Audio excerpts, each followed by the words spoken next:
Hi, இந்த வீடியோவில் என்ன பார்க்க போகிறோன்னா ஹை பட்டி எப்படி ஒரே சேமாக இருக்கிற மாதிரி நம்ம ஸ்டிச்சிங் பண்ணுறது அப்படின்றது தான் பார்க்க போகிறோம்.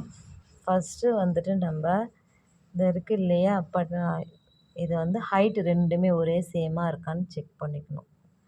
பாருங்கள், ஒரே மாதிரியாக இருக்கும்போது நம்ம ஸ்டிச்சிங் பண்ணிவிட்டு ப்ளவுஸ் வேர் பண்ணும்போது ரவுண்டாக இருக்கும் நெக்கு பார்க்குறதுக்கு. நம்ம அப் அண்ட் டவுன்ஸ் இல்லாமல் ஸ்டிச்சிங் பண்ணணும் அப்படின்னா ஒரு நாச்சஸும் வந்துட்டு நம்மளுக்கு இம்பார்ட்டண்ட்டாக ஃபாலோ பண்ணி ஸ்டிச்சிங் பண்ணணும். இல்லைனா இந்த மாதிரி அப் அண்ட் டவுன் வந்துடும். அப் அண்ட் டவுன் வந்துட்டு இங்கே வந்துட்டு நம்ம கட் பண்ணிவிட்டு ஸ்டிச்சிங் பண்ணோம்னா நல்லா இருக்காது பார்க்குறதுக்கு.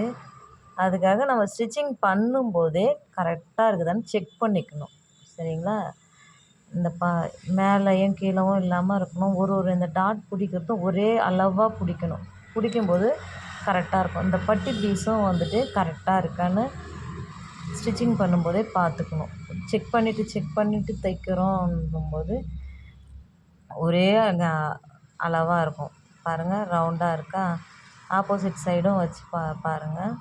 ரெண்டும் பார்க்குறதுக்கு ஒரே மாதிரி ரவுண்ட் நெக்கு நல்லாயிருக்கும்.